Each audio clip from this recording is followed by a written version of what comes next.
मैं डॉक्टर मनीषा शर्मा आज आपको बृहस्पतिवार व्रत की पूजन विधि और कथा सुनाऊंगी।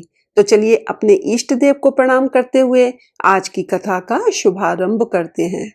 बृहस्पतिवार के दिन जो भी स्त्री पुरुष व्रत करें उनको चाहिए कि वह दिन में एक ही समय भोजन करें, क्योंकि बृहस्पतिश्वर भगवान का इस दिन पूजन होता है।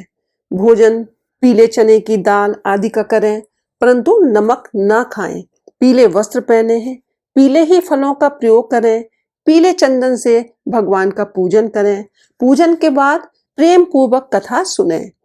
इस व्रत को करने से मन की सभी इच्छाएं पूरी होती हैं और बृहस्पति महाराज प्रसन्न होते हैं। धन, पुत्र, विद्या तथा मनोवांछित फलों की प्राप्ति होती है। परिवार को सुख तथा शांति मिलती है। इसलिए ये व्रत सर्वश्रेष्ठ और अत्यंत फलदायक है। कथा और पूजन के समय मन, कर्म, वचन से शुद्ध होकर जो भी इच्छा हो बृहस्पति देव से प्रार्थना करनी चाहिए। बृहस्पति देव आपकी सभी इच्छाओं को अवश्य पूर्ण करते हैं, ऐसा मन में दृढ़ विश्वास रखना चाहिए। एक समय की बात है कि भारतवर्ष में एक राजा राज्य करता था। वह बड़ा ही प्रतापी और दानी था। वह नित्य प्रति मंदिर दर्शन करने जाता था। वह ब्राह्मण और गुरु की सेवा किया करता था। उसके दरवाजे से कोई भी निराश होकर नहीं लौटता तथा वह प्रत्येक गुरुवार को व्रत रखता एवं पूजन करता था। हर एक दिन गरीबों की सहायता करता था, परंतु ये सब बातें उसकी रानी को अच्छी नहीं लगती थी।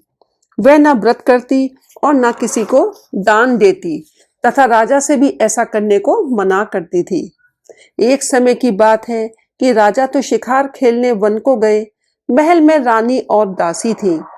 उस समय गुरु बृहस्पति देव एक साधु का रूप धारण कर राजा के दरवाजे पर भिक्षा मांगने आए तथा भिक्षा मांगी तो रानी कहने लगी, हे साधु महाराज, मैं इस दान और पुण्य से तंग आ चुकी हूँ। मेरे से तो घर का कार्य ही समाप्त नहीं होता। इस कार्य के लिए तो मेरे पति देव ही बहुत हैं। अब आप इस प्रकार की कृपा करें कि वे सब धन नष्ट हो जाए तथा मैं आराम से रह सकूं। साधु बोले, हे देवी, तुम तो बड़ी विचित्र हो। संतान और धन से कोई दुखी होता है क्या? इसको सभी चाहते हैं। पापी भी पुत्र और धन की इच्छा करता है। यदि तुम्हारे पास धन अधिक है तो भूखे मनुष्यों को भोजन कराओ, प्याऊ लगवाओ, ब्राह्मण को दान दो, धर्मशाला बनवाओ, कुआं, तालाब, बावड़ी, बाग, बगीचे आदि का निर्माण कराओ। निर्धन मनुष्यों की सेवा करो तथा कुंवारी कन्याओं का विवाह कराओ और अनेक यज्ञ आदि धर्म कर्म करो। इस प्रकार के कर्मों से तुम्हारा कुल और तुम्हारा नाम परलोक में सार्थक हो एवं स्वर्ग की प्राप्ति होगी। परंतु वह रानी इन बातों से प्रसन्न नहीं हुई। वह बोली, हे साधु महाराज, मुझे ऐसे धन की भी आवश्यकता नहीं जिसको और मनुष्यों को दान दूं तथा जिसको रखने और उठाने में ही मेरा सारा समय ही बर्बाद हो जाए। साधु ने कहा, हे देवी, तुम्हारी ऐसी इच्छा है तो ऐसा ही होगा। मैं तुम्हें बताता हूँ, वैसा ही करना। बृहस्पतिवार के दिन घर को गोबर से लीपना, अपने केशों को धोते समय स्नान करना, राजा से कहना कि वह हजामत बनवाए, भोजन में मांस, मदिरा खाना, कपड़े, धोबी के यहाँ धुलने डालना। इस प्रकार 7 बृहस्पतिवार करने से तुम्हारा सब धन नष्ट हो जाएगा। ऐसा कहकर वे साधु महाराज वहां से अंतर ध्यान हो गए। रानी ने साधु के कहने के अनुसार वैसा ही किया। 3 बृहस्पतिवार ही बीत पाए थे कि उसका समस्त धन नष्ट हो गया और भोजन के लिए दोनों समय तरसने लगे।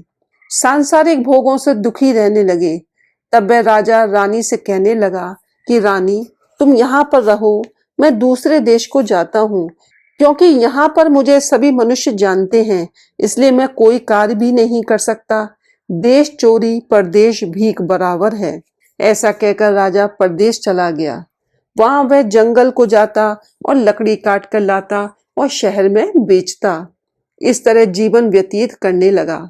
इधर राजा के घर रानी और दासी दुखी रहने लगी। किसी दिन भोजन मिलता और किसी दिन जल पीकर ही रह जाती। एक समय रानी और दासी को 7 रोज बिना भोजन के व्यतीत हो गए। तो रानी ने अपनी दासी से कहा, हे दासी, यहाँ पास ही के नगर में मेरी बहन रहती है, वह बड़ी धनवान है। तू उसके पास जा और वहां से 5 सेर बेजर मांग ला, जिससे कुछ समय के लिए गुजर हो जाएगी। इस प्रकार रानी की आज्ञा पाकर दासी उसकी बहन के पास गई। रानी की बहन उस समय पूजन कर रही थी, क्योंकि उस रोज बृहस्पतिवार था। जब दासी ने रानी की बहन को देखा तो उससे बोली, हे बहन रानी, मुझे तुम्हारी बहन ने भेजा है, मेरे लिए 5 सेर बेजर दे दो। इस प्रकार दासी ने उससे अनेक बार कहा, परंतु रानी ने कुछ उत्तर नहीं दिया, क्योंकि वह उस समय बृहस्पतिवार की व्रत कथा सुन रही थी। इस प्रकार जब बांदी को किसी प्रकार का उत्तर नहीं मिला तो वह दुखी हुई, उसको क्रोध भी आया और लौटकर अपने गांव आ रानी के पास बोली, हे रानी, तुम्हारी बहन तो छोटे मनुष्यों से बात भी नहीं करती। मैंने उससे कहा तो उसने कोई उत्तर नहीं दिया। मैं वापस चली आई। रानी बोली, हे दासी, इसमें उसका कोई दोष नहीं है। जब बुरे दिन आते हैं तब कोई सहारा नहीं देता। अच्छे बुरे का पता विपत्ति में ही चलता है। जो ईश्वर की इच्छा होगी वही होगा। यह सब हमारे भाग्य का ही दोष है। इधर उस रानी ने देखा कि मेरी बहन की दासी आई थी, परंतु मैं उससे नहीं बोली। इससे वह बहुत दुखी हुई। यह सोच कथा को सुन और भगवान विष्णु का पूजन समाप्त कर वह रानी बहन के घर चल दी और जाकर अपनी बहन से कहने लगी, हे बहन, मैं बृहस्पतिवार का व्रत कर रही थी, तुम्हारी दासी गई, परंतु जब तक कथा होती है तब तक न उठते हैं और न बोलते हैं, इसलिए मैं नहीं बोली। कहो दासी क्यों गई थी?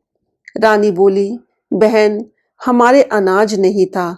वैसे तुमसे कोई बात छिपी तो है नहीं, इस कारण मैंने दासी को तुम्हारे पास 5 सेर बेजर लेने के लिए भेजा था।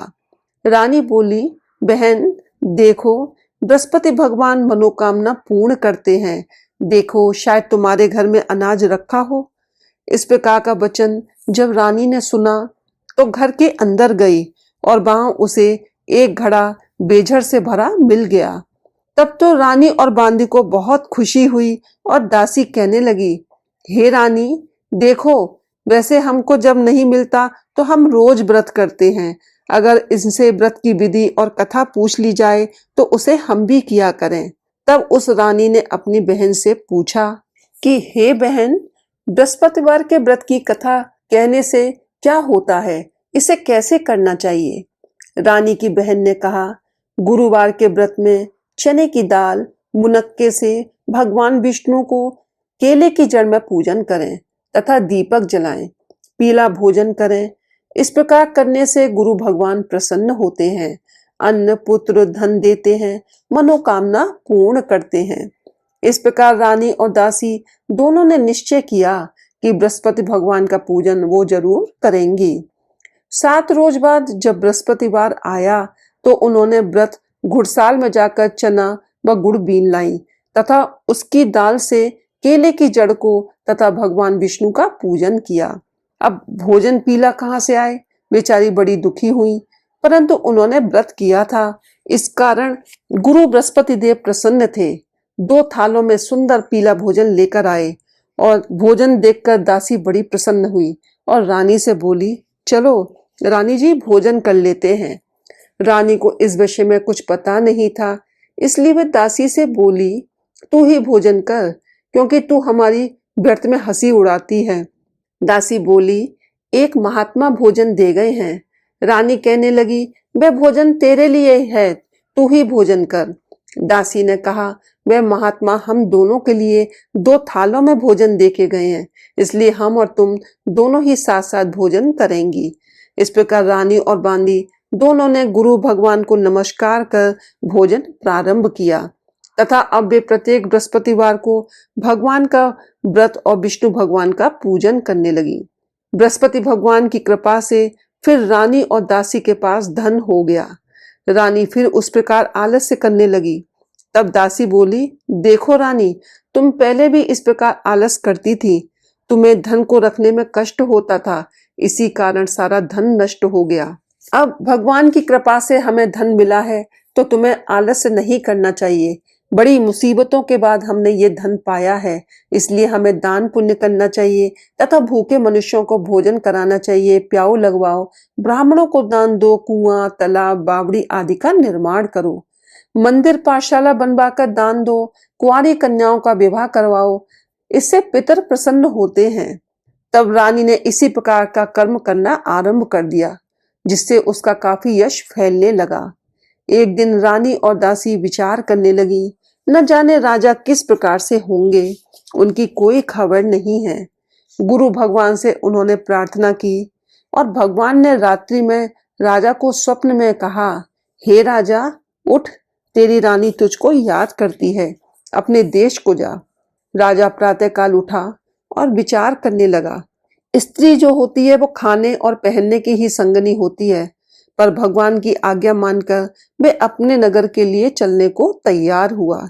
इससे पूर्व राजा परदेश में प्रतिदिन जंगल से लकड़ी बीनकर लाता था, उन्हें शहर में बेचकर अपने दुखी जीवन को बड़ी कठिनता से व्यतीत करता था। एक दिन राजा दुखी हो अपनी पुरानी बातों को याद करने लगा। तब उस जंगल में से एक साधु का रूप धारण कर देव पधारे और राजा के पास आकर बोले, हे लकड़हारे, तुम इस सुनसान जंगल में किस चिंता में बैठे हो, मुझको बताओ। यह सुन राजा के नेत्रों में जल भर आया और साधु की वंदना कर बोला, हे प्रभु, आप तो सब कुछ जानते हो। इतना कह साधु को अपनी संपूर्ण कहानी सुनाई। महात्मा दयालु होते हैं। उससे बोले, हे राजा, तुम्हारी स्त्री ने बृहस्पति देव का अपराध किया था, जिस कारण तुम्हारी ये दशा हुई। अब तुम किसी प्रकार की चिंता मत करो, भगवान तुम्हें पहले से अधिक धन देंगे।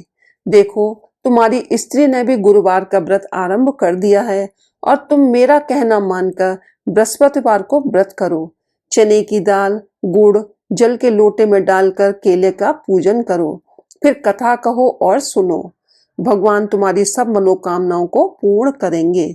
साधु को प्रसन्न देखकर राजा बोला, हे प्रभु, मुझे लकड़ी बेचकर इतना पैसा नहीं मिलता जिससे मैं भोजन करने के उपरांत कुछ बचा सकूं। मैंने रात्रि में अपनी रानी को व्याकुल देखा है, मेरे पास कुछ भी नहीं जिससे उसकी खबर मंगा सकूं। फिर मैं कौन सी कहानी कहूं, यह मुझको कुछ भी पता नहीं है। साधु ने कहा, हे राजन, तुम किसी बात की चिंता मत करो। बृहस्पतिवार के दिन तुम रोजाना की तरह लकड़ियां लेकर शहर को जाओ, तुम्हें रोज से दुगना धन प्राप्त होगा, जिससे तुम भली भांति भोजन कर लोगे तथा बृहस्पति देव की पूजा का सामान भी आ जाएगा। और बृहस्पतिवार की कहानी इस प्रकार से है।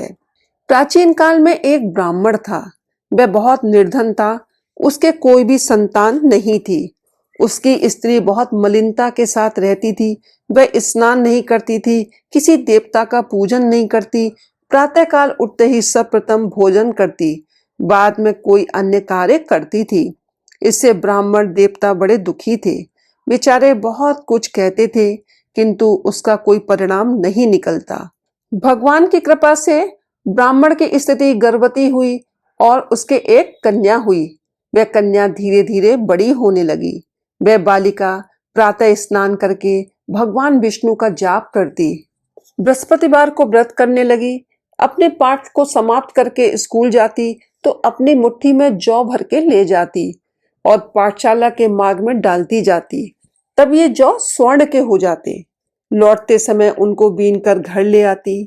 एक दिन वह बालिका सूप में उन सोने के जौ को फटक कर साफ कर रही थी तो उसके पिता ने देख लिया और कहा, हे बेटी, सोने के जौ को फटकने के लिए तो सोने का सूप होना चाहिए।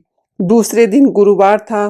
कन्या ने व्रत रखा और बृहस्पति देव से प्रार्थना की, हे प्रभु, मैंने आपकी पूजा सच्चे मन से की हो तो मेरे लिए सोने का सूप दे दो। बृहस्पति देव ने उसकी प्रार्थना स्वीकार की। रोजाना की तरह वह कन्या जौ फैलाते हुए जाने लगी। जब लौटकर जौ बीन रही थी तो बृहस्पति देव की कृपा से सोने का सूप मिला। उसे वह घर ले आई और जौ साफ करने लगी, परंतु उसकी माँ का वही ढंग रहा। एक दिन की बात है, वह कन्या सोने के सूप में जौ साफ कर रही थी उसी समय उस शहर का राजपुत्र वहां निकला। इस कन्या के रूप और कार्य को देखकर मोहित हो गया तथा अपने घर आकर भोजन तथा जल त्याग कर उदास होकर लेट गया। राजा को जब इस बात का पता लगा तो अपने मंत्रियों के साथ उसके पास गए और बोले, हे बेटा, तुम्हें किस बात का कष्ट है? किसी ने अपमान किया है अथवा कोई और कारण हो तो बताओ, मैं वही कार्य करूंगा जिससे तुम्हें प्रसन्नता हो। अपने पिता की राजकुमार ने बातें सुनी तब वह बोला, मुझे आपकी कृपा से किसी बात का दुख नहीं है। किसी ने मेरा अपमान नहीं किया, परंतु मैं उस लड़की के साथ विवाह करना चाहता हूँ जो सोने के सूप में जौ साफ कर रही थी। यह सुनकर राजा आश्चर्य में पड़ गया और बोला, हे पुत्र, इस तरह की कन्या का पता लगाओ, मैं उसके साथ तेरा विवाह अवश्य कर दूंगा। राजकुमार ने लड़की के घर का पता बताया। तब मंत्री उस लड़की के घर गए और ब्राह्मण देवता को सभी बात बताई। ब्राह्मण देवता राजकुमार के साथ अपनी कन्या का विवाह करने के लिए राजी हो गए तथा विधि के अनुसार ब्राह्मण की कन्या का विवाह राजकुमार के साथ हो गया। कन्या के घर से जाते ही उनके घर में गरीबी का निवास हो गया। अब भोजन के लिए भी अन्न बड़ी मुश्किल से मिलता। एक दिन दुखी होकर ब्राह्मण देवता अपनी पुत्री के पास गए। बेटी ने पिता की दुखी अवस्था को देखा तथा अपनी माँ का हाल पूछा। इसके बाद ब्राह्मण का कुछ समय सुखपूर्वक व्यतीत हुआ। कुछ दिन बाद फिर वही हाल हो गया। ब्राह्मण फिर अपनी कन्या के गए और सभी हाल कहा तो लड़की बोली, हे पिताजी, आप माताजी को यहाँ लिवा लाओ, मैं उन्हें विधि बता दूंगी जिससे गरीबी दूर हो जाएगी। वह ब्राह्मण देवता अपनी स्त्री को लेकर पहुंचे और पुत्री अपनी माँ को समझाने लगी, हे माँ, तुम प्रातःकाल उठकर प्रथम स्नान आदि करके भगवान विष्णु का पूजन करो, इससे सब दरिद्रता दूर हो जाएगी। परंतु उसकी माँ ने एक भी ना सुनी और प्रातःकाल उठकर अपनी पुत्री व बच्चों की झूठन को खा लिया। एक दिन उसकी पुत्री को बहुत गुस्सा आया और एक रात कोठरी से सभी सामान निकाल के एक रात के लिए अपनी माँ को उसमें बंद कर दिया। प्रातःकाल उसमें से निकाल कर तथा स्नान आदि करा के पाठ करवाया तो उसकी माँ की कुछ बुद्धि ठीक हुई और फिर प्रत्येक बृहस्पतिवार को वह व्रत रखने लगी। इस व्रत के प्रभाव से उसकी माँ भी बहुत ही धनवान तथा पुत्रवती हो गई और बृहस्पति जी के प्रभाव से स्वर्ग को प्राप्त हुई तथा वह ब्राह्मण भी सुखपूर्वक इस लोक के सुख भोग कर स्वर्ग को प्राप्त हुए। इस तरह कहानी कहकर साधु देवता वहां से अंतर ध्यान हो गए। धीरे धीरे समय व्यतीत होने पर फिर वही बृहस्पतिवार का दिन आया। राजा जंगल से लकड़ी काटकर किसी शहर में बेचने गया। उसे उस दिन से अधिक पैसा मिला। राजा ने चना गुड़ आदि लाकर गुरुवार का व्रत किया। उस दिन से उसके सभी क्लेश दूर हो गए। परंतु जब दोबारा गुरुवार का दिन आया तो बृहस्पतिवार का व्रत करना भूल गया। इस कारण बृहस्पति भगवान नाराज हो गए। उस दिन उस नगर के राजा ने विशाल यज्ञ का आयोजन किया तथा शहर में यह घोषणा कराई कि कोई भी मनुष्य अपने घर भोजन ना बनाए, समस्त लोग मेरे यहाँ भोजन करने आए। इस आज्ञा को जो नहीं मानेगा उसकी फांसी की सजा दी जाएगी। इस तरह की घोषणा संपूर्ण नगर में करवा दी गई। राजा की आज्ञा अनुसार शहर के सभी लोग भोजन करने गए, लेकिन लकड़हारा नहीं पहुंचा। राजा के कर्मचारी उसको अपने साथ ले गए। ले जाकर भोजन करा ही रहे थे कि रानी की दृष्टि उस खूंटी पर पड़ी जिस पर उसका हार लटका हुआ था। वह वहां पर दिखाई नहीं दिया। रानी ने निश्चय किया कि मेरा हार इस मनुष्य ने ही चुरा लिया है। उसी समय पुलिस को बुलाकर उसको जेल खाने में डलवा दिया। इस प्रकार राजा जेल खाने में पड़ गया और बहुत दुखी होकर विचार करने लगा कि न जाने कौन से पूर्व जन्म के कर्म से मेरे लिए इतना दुख प्राप्त हुआ है, और उसी साधु की याद करने लगा जो कि जंगल में मिला था। उसी समय तत्काल बृहस्पति देव साधु के रूप में प्रकट हो गए और उसकी दशा को देखकर कहने लगे, अरे मूर्ख, तूने बृहस्पति देवता की कथा नहीं की, इस कारण तेरे लिए दुख प्राप्त हुआ है। अब चिंता मत कर, बृहस्पतिवार के दिन जेल खाने के दरवाजे पर 4 पैसे पड़े मिलेंगे, उनसे तू बृहस्पति देव की पूजा करना। तेरे सभी कष्ट दूर हो जाएंगे। बृहस्पतिवार के रोज उसे 4 पैसे मिले। राजा ने कथा कही। उसी रात्रि को बृहस्पति देव ने उस राजा को स्वप्न में कहा, हे राजा, तुमने जिस आदमी को जेल खाने में बंद कर दिया है वह निर्दोष है, वह राजा है, उसे छोड़ देना। रानी का हार उसी खूंटी पर लटका हुआ है। तू ऐसा नहीं करेगा तो मैं तेरे राज्य को नष्ट कर दूंगा। इस तरह के रात्रि स्वप्न को देखकर राजा प्रातःकाल उठा और खूंटी पर हार देखकर लकड़हारे को बुलाकर क्षमा मांगी तथा राजा को सुंदर वस्त्र आभूषण देकर विदा किया तथा गुरुदेव की आज्ञानुसार राजा अपने नगर को चल दिया। राजा जब नगर के निकट पहुंचा तो उसे बड़ा ही आश्चर्य हुआ। नगर में पहले से अधिक बाग, तालाब और कुएं, बहुत सी धर्मशालाएं, मंदिर बने हुए थे। राजा ने पूछा कि ये किसका बाग और धर्मशाला है? तब नगर के सब लोग कहने लगे, ये सब रानी और बांदी के हैं। तो राजा को बहुत आश्चर्य हुआ और गुस्सा भी आया। जब रानी ने यह खबर सुनी कि राजा आ रहे हैं तो उसने बांदी से कहा कि हे दासी, देख, राजा हमको कितनी बुरी हालत में छोड़ के गए थे, वे हमारी ऐसी हालत देखकर लौट न जाएं, इसलिए तू दरवाजे पर खड़ी हो जा। आज्ञा अनुसार दासी दरवाजे पर खड़ी हो गई। जब राजा आए तो उन्हें अपने साथ लिवा लाई। तब राजा ने क्रोध करके अपनी तलवार निकाली और पूछने लगे, ये बताओ कि ये धन तुम्हें कैसे प्राप्त हुआ है? तब रानी ने कहा, हमें ये सब धन बृहस्पति देव के इस व्रत के प्रभाव से प्राप्त हुआ है। राजा ने निश्चय किया कि 7 रोज बाद तो सभी बृहस्पति देव का पूजन करते हैं, परंतु मैं रोजाना दिन में 3 बार कहानी कहूंगा तथा रोज व्रत किया करूंगा। अब हर समय राजा के दुपट्टे में चने की दाल बंधी रहती थी तथा 3 बार वह कहानी कहता। एक रोज राजा ने विचार किया कि चलो अपनी बहन के यहाँ हो आए। इस तरह निश्चय कर राजा घोड़े पर सवार हो अपनी बहन के यहाँ चला गया। मार्ग में उसने देखा कि कुछ आदमी एक मुर्दे को लिए जा रहे हैं। उन्हें देखकर वह कहने लगा, अरे भाइयों, मेरी बृहस्पतिवार की कहानी सुन लो। वे बोले, लो, हमारा तो आदमी मर गया है, इसको अपनी कथा की पड़ी है। आदमी बोले, अच्छा कहो, हम तुम्हारी कथा भी सुनेंगे। राजा ने कथा करनी शुरू की और जब कथा आधी हुई तो मुर्दा हिलने लगा और जब कथा समाप्त हो गई तो राम राम करके वे मनुष्य उठ गया। आगे मार्ग में उसे एक किसान खेत में हल चलाता हुआ मिला।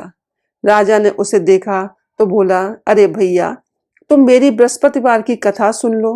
किसान बोला, जब तक मैं तेरी कथा सुनूंगा तब तक 4 हरैया खेत जोत लूंगा।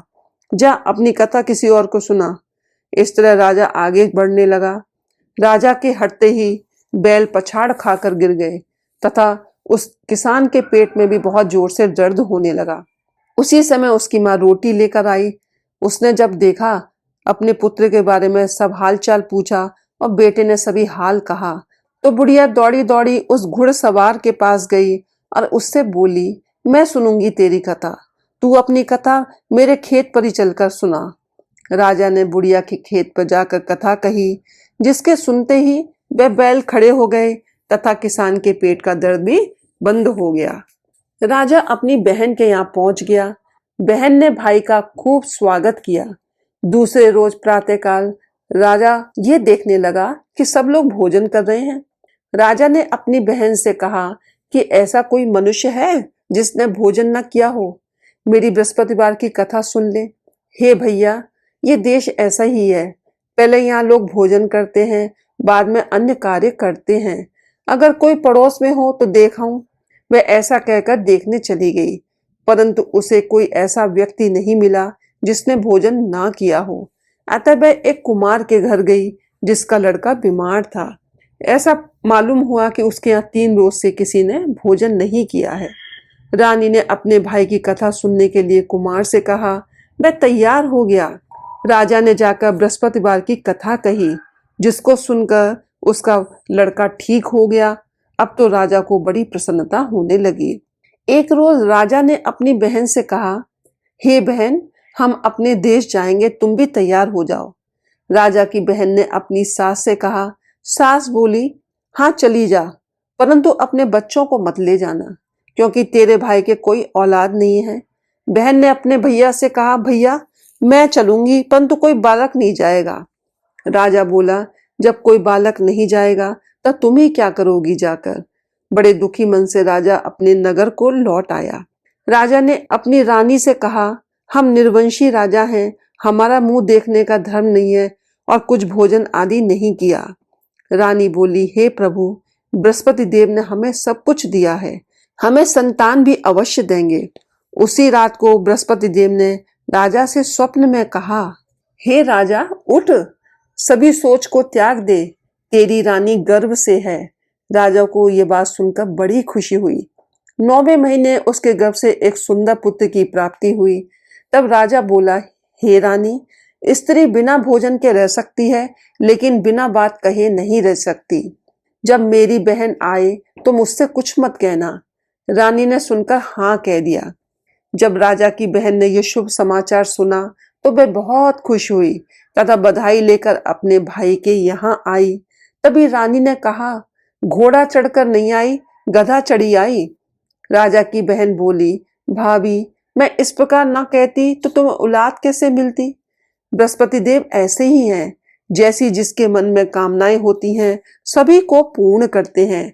जो सद्भावना पूर्वक बृहस्पतिवार का व्रत करता है एवं कथा पढ़ता है अथवा सुनता है और दूसरों को सुनाता है, बृहस्पति देव उसकी सभी मनोकामना पूर्ण करते हैं। भगवान बृहस्पति देव उनकी सदैव रक्षा करते हैं। संसार में सद्भावना से भगवान का पूजन सच्चे मन से करना चाहिए तो आपकी वो सभी मनोकामनाएं पूर्ण करेंगे। जैसे सच्ची भावना से रानी और राजा ने उनकी कथा का गुणगान किया, उनकी सभी इच्छाएं बृहस्पति देव ने पूर्ण की। इसलिए सब कथा सुनने के बाद प्रसाद लेकर जाएं, हृदय से उनका मनन करते हुए जय जयकार बोलें। बोलो बृहस्पति देव की जय हो, बोलो विष्णु भगवान की जय हो। इस कथा को सुनने के लिए धन्यवाद। यदि आपको ये वीडियो पसंद आई हो तो इसे लाइक करें, शेयर करें, हमारे चैनल को सब्सक्राइब करें तथा बेल आइकन को प्रेस करें ताकि आप हमारे आने वाले वीडियोस को भी देख सकें। हर हर महादेव, जय भोलेनाथ।